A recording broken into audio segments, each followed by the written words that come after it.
Assalamualaikum guys, selamat datang di channel Spot Horror. Di video kali ini aku akan membagikan sebuah pengalaman horor yang dialami oleh seorang pemuda di dalam sebuah gang kecil. Dan inilah dia kisah selengkapnya. Kisah ini adalah sebuah kisah dari seorang kenalanku yang terjadi sekitar tahun 2018 yang lalu. Aku sedang naksir seorang gadis di tempatku bekerja. Dia dan aku sama-sama berada di bagian marketing di sebuah perusahaan rokok. Bedanya, aku baru saja menjajaki pekerjaan ini selama 6 bulan. Sedangkan Nia, nama gadis itu, dia merupakan pekerja yang baru masuk selama 1 bulan. Ku beranikan diri untuk meminta nomor kontaknya, dan dengan serta-merta, dia pun memberikan nomornya kepadaku. Malamnya aku hubungi dia via pesan di WhatsApp. Ku katakan kalau aku ingin mengajaknya jalan hari Sabtu nanti.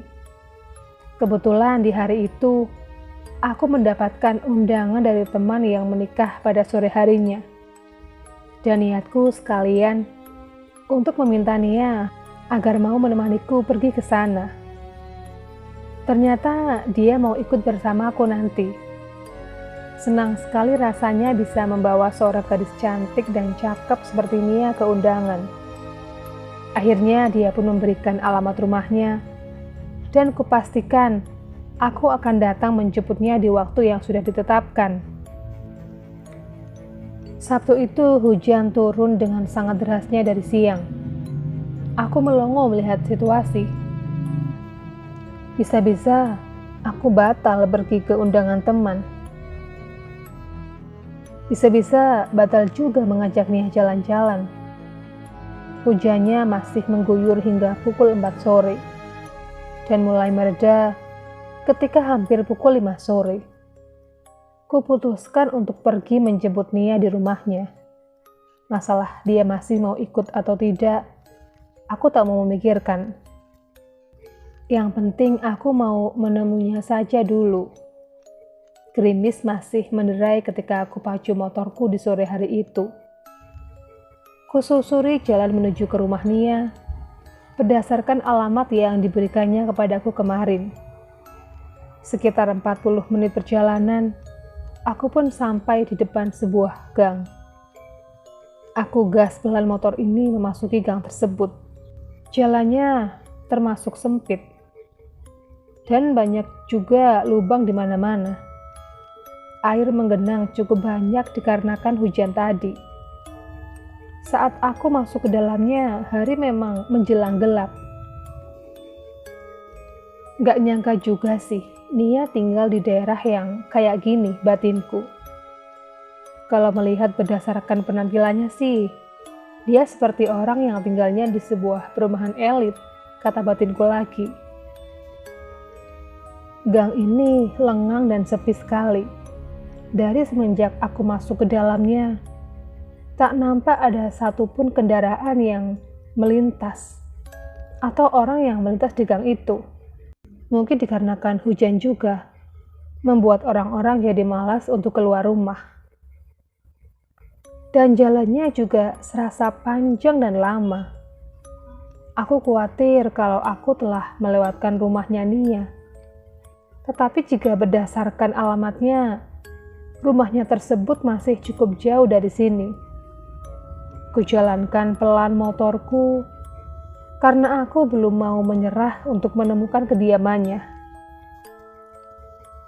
Di depan sana aku lihat ada seseorang yang sedang berjalan di tengah-tengah gerimis yang masih sedang turun ini. Ku hampiri orang tersebut. Maksudku mau memboncengnya sekalian kalau dia butuh tumpangan. Makin ku dekati, makin jelas sosok orang yang sedang berjalan ini. Ternyata dia adalah seorang wanita tua.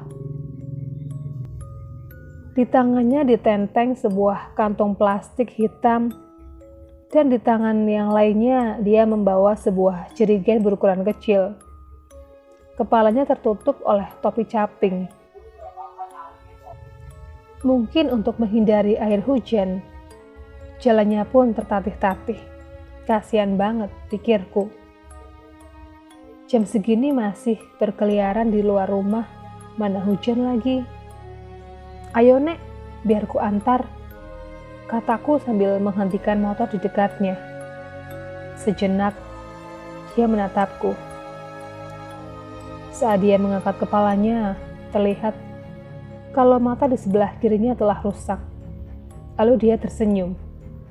Dengan cepat, dia naik ke boncengan di belakangku. Aneh juga sih, pikirku. Nenek setua ini, tapi lincah amat gerakannya. Tak mau berpikir yang bukan-bukan, segera saja aku menjalankan motor kembali. Dari mana, Nek? Hujan-hujan begini, ucapku membuka obrolan. Tadi dari warung depan, beli beras sama minyak tanah. Di sini nggak ada warung, jadi harus ke depan gang kalau mau belanja, jawab si nenek. Oh, jadi isi benda yang ditentengnya itu beras sama minyak tanah, pikirku. Minyak tanah buat apa, Nek? Tanyaku lagi. Buat masak nasi. Kalau nggak pakai minyak, mau masak pakai apa? Jawabnya. Heran juga sih. Hari gini tapi masih masak pakai minyak tanah aja. Pikirku merasa bingung. Kenapa nenek pergi belanjanya saat hujan begini, Nek? Anak-anak nenek pada kemana? Sesaat dia terdiam sebelum menjawab. Anak-anakku jahat semua. Semua tak ada yang peduli denganku. Mau aku sehat, mau aku sakit, tak ada satupun yang mau tahu dengan keadaanku. Aku sedikit kaget saat nenek ini mengeluarkan pernyataannya. Si Hendy itu yang paling sering menyakiti aku. Mataku yang sebelah rusak karena dia, kata nenek tersebut dengan nada gusar. Aku diam, tapi masih ingin tahu dengan cerita si nenek yang tiba-tiba saja curhat ini. Si Hendy itu siapa, Nek? Tanyaku kepadanya. Hendy itu anakku. Astaga, nenek ini ternyata korban kekerasan dari anaknya sendiri. Miris sekali aku mendengarnya. Itu pun kalau ceritanya benar. Tapi mengingat tadi aku sempat melihat matanya yang rusak, aku yakin kalau kejadian yang diceritakannya barusan itu memang benar adanya. Aku hanya bisa diam saja, tak tahu apa yang harus aku katakan. Setelah cukup jauh berjalan, si nenek meminta diberhentikan di depan sebuah rumah. Ini dia rumahku, ucapnya sambil turun dari boncengan. Bagian depan rumah itu tertutup oleh deretan seng yang terpasang rapat. Sulit buatku untuk melihat jelas area dalam rumah tersebut. Kondisinya juga gelap. Mungkin si nenek lupa belum sempat menyalakan lampu penerangan saat pergi belanja tadi.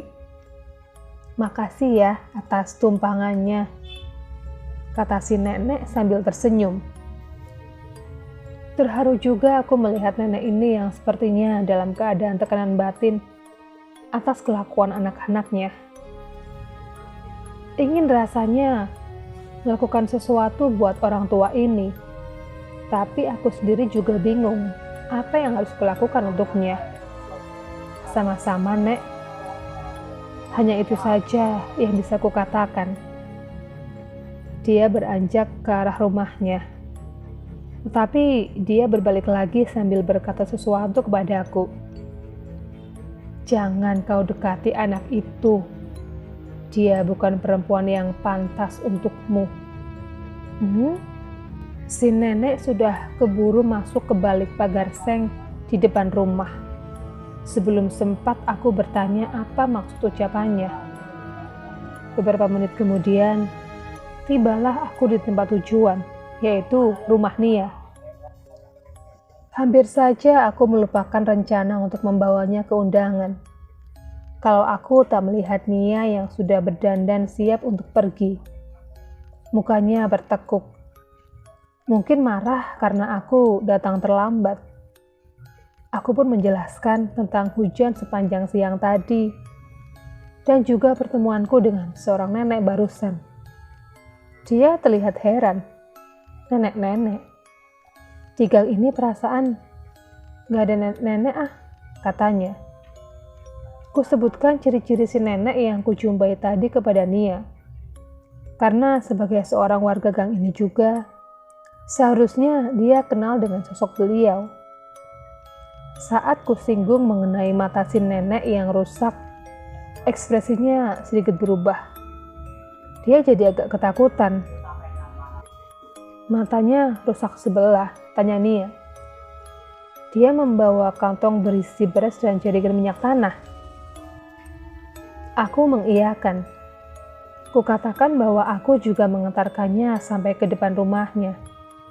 Astaga, pekik Nia pelan. Sam, sebenarnya yang kau temui itu adalah nenekku, ucapnya. Aku masih mau bertanya, tapi ucapan Nia yang berikutnya benar-benar membuatku merinding. Nenek sudah lama meninggal, Sam. Semenjak aku masih sekolah dasar, beliau meninggal karena tertabrak sebuah truk ketika menyeberang jalan. Saat itu nenek memang mau membeli beras dan minyak tanah di warung depan gang, cerita Nia. Rumah tempat kau turunkan dia, dulu kami memang tinggal di situ. Tapi sekarang rumah itu kosong. Biar tak ada yang masuk, bapakku memagarinya dengan seng supaya aman, lanjutnya. Aku terpana. Tak yakin dengan yang ku dengar, tapi nyatanya itu benar-benar terjadi. Nenek yang kujumpai tadi rupanya nenek si Nia, gadis yang aku suka. Tapi neneknya yang kujumpai tadi juga rupanya sudah bukan berupa manusia. Tadi nenek sempat menyebut nama seseorang, kataku. Siapa? Tanya Nia. Seseorang yang suka menyakitinya, kataku lagi. Bola mata Nia nampak membesar. Siapa? Hendy. Namanya Hendy. Nia membelalak. Wajahnya memucat. Siapa Hendy? Tanyaku kepadanya. Kemudian dia kelihatan mulai marah. Hendy itu bapakku. Lagi-lagi aku melongo dengan apa yang kudengar. Nia makin menunjukkan amarahnya. Padahal aku sendiri sedang bingung kenapa dia harus semarah itu. Nenek sialan. Udah mampus juga, kenapa harus kau umbar aib keluarga sendiri? Jeritnya tiba-tiba. Pergi kau, Sam. Jangan lagi pernah ke rumah ini. Jangan lagi kau mendekati aku. Aku tak sudi ada yang tahu rahasia keluarga ini. Pekiknya sambil mendorongku keluar dari rumahnya. Sumpah, aku tak mengerti ada apa ini sebenarnya. Diusir begitu saja seenaknya, tanpa tahu alasan yang jelas sedikit membuatku terasa tersinggung. Apalagi dengan sekonyong-konyong, Nia membanting pintu rumahnya tepat di depan mukaku. Ya, sudahlah. Aku menghidupkan mesin motor untuk segera pulang. Aneh sekali rasanya atas semua peristiwa yang terjadi barusan. Dengan perlahan kujalankan motor menuju arah luar gang ini. Hari semakin gelap. Dan hari semakin terasa sangat gelap ketika aku melintasi rumah kosong tempat aku menurunkan si nenek sebelumnya. Sialnya, si nenek ada di sana, berdiri persis di bagian depan rumah. Kedua tangannya masih menenteng benda yang sama seperti yang kulihat saat aku memboncengnya. Dia tertawa terkekeh-kekeh sambil pandangannya tertuju ke arahku. Duh, Tuhan, batinku. Buruk sekali hari ini nasibku. Dengan cepat, buru-buru aku memacu motor agar bisa segera keluar dari gang yang horor ini dan berjanji dalam hati untuk tak akan pernah memasukinya lagi. Demikianlah kisah horor yang dialami oleh seorang pemuda dalam sebuah gang yang sangat mengerikan. Sekian dulu video kali ini, ketemu lagi di video berikutnya. Assalamualaikum.